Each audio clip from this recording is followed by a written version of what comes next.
दोस्तों आज के वीडियो में हम बात करने वाले हैं सल्फ्यूरिक अम्ल की अभिक्रियाओं की। ये वीडियो आपके लिए बेहद ही इंपॉर्टेंट होने वाला है क्योंकि H2SO4 की सारी रिएक्शन एक ही साथ एक ही वीडियो में आपके सामने है।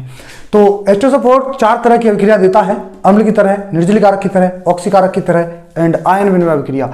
तो इन चार तरह की अभिक्रियाओं को देखते हैं हम कि अम्ल की तरह कब एक्ट करेगा, निर्जलीकारक की तरह सल्फ्यूरिक अम्ल कब एक्ट करेगा और ऑक्सीकारक की तरह कब करेगा और आयन विनिमय अभिक्रिया कब देगा। तो हम बात कर रहे हैं सबसे पहले अम्ल की तरह सल्फ्यूरिक अम्ल कैसे एक्ट करता है। तो अम्ल की तरह कैसे एक्ट करता है, जरा ध्यान से देखिएगा कि अम्ल की तरह सल्फ्यूरिक अम्ल जब एक्ट करेगा जब इसके साथ क्षार की अभिक्रिया करवाएंगे। जब सल्फ्यूरिक अम्ल की क्रिया क्षार के साथ करवाएंगे तो ये अम्ल की तरह एक्ट करेगा, क्योंकि अम्ल और क्षार की अभिक्रिया बहुत ही फास्ट होती हैं। तो क्षार जब अम्ल के साथ क्रिया करेगा तो लवण प्लस पानी बनाएगा, लवण प्लस पानी बनाएगा। तो देखिए जरा, जैसे NaOH एक क्षार है और H2SO4 के साथ अगर इसकी रिएक्शन करवाएंगे तो ये लवण बनाएगा जिसे Na2SO4 प्लस H2। तो ये रिएक्शन बहुत ही आसान है और हम कह सकते हैं यहाँ से OH नेगेटिव और यहाँ से H+ निकला है तो H2 बनाया है, बाकी लवण बना लिया है। तो और दूसरी तरह से कब एक्ट करता है, जब पहली कंडीशन तो क्षार जब अम्ल के साथ क्रिया करता है तो लवण और पानी बनाता है, और दूसरी कंडीशन क्या है, दूसरी कंडीशन है जब धातु के साथ क्रिया करे और धातु के साथ क्रिया करता है तो ये हाइड्रोजन गैस मुक्त करता है। तो धातु के साथ सल्फ्यूरिक अम्ल हाइड्रोजन गैस मुक्त करता है। तो जरा देखिए, जैसे कोई जिंक मेटल है और H2SO4 के साथ में इसकी रिएक्शन करेंगे तो ZnSO4 प्लस हाइड्रोजन गैस देगा। ये क्या देगा, हाइड्रोजन गैस।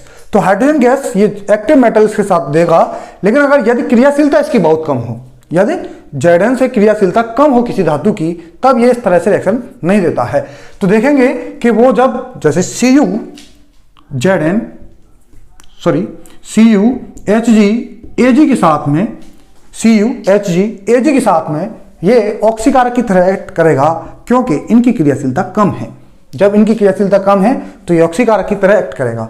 तो हम दूसरा पार्ट देखते हैं कि ये निर्जलीकारक की तरह कैसे एक्ट करेगा, निर्जलीकारक की तरह कैसे एक्ट करेगा। तो दूसरा पार्ट है इस टॉपिक का कि निर्जलीकारक की तरह सल्फ्यूरिक अम्ल कब एक्ट करता है।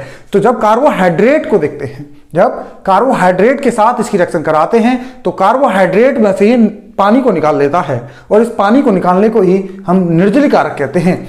तो जैसे देखिएगा, कोई भी कार्बोहाइड्रेट C12H22O11, ये सुक्रोज का फॉर्मूला है। अगर इसकी रिएक्शन सल्फ्यूरिक अम्ल के साथ कराएंगे तो ये निर्जलीकारक की तरह एक्ट करेगा।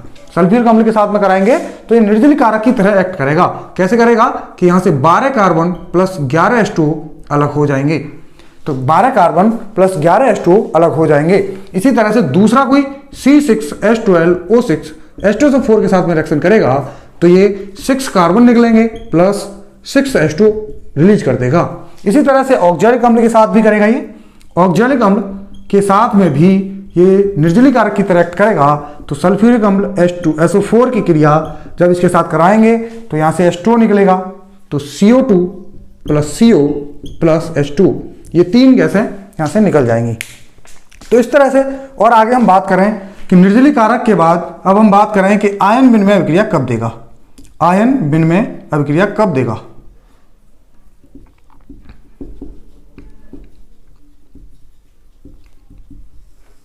तो दोस्तों आयन विनिमय अभिक्रियाओं की बात कर रहे हैं कि सल्फ्यूरिक अम्ल आयन विनिमय अभिक्रिया कब देता है। तो जब सल्फ्यूरिक अम्ल किसी भी लवण के साथ में रिएक्शन करता है तो वो आयन विनिमय अभिक्रिया देता है।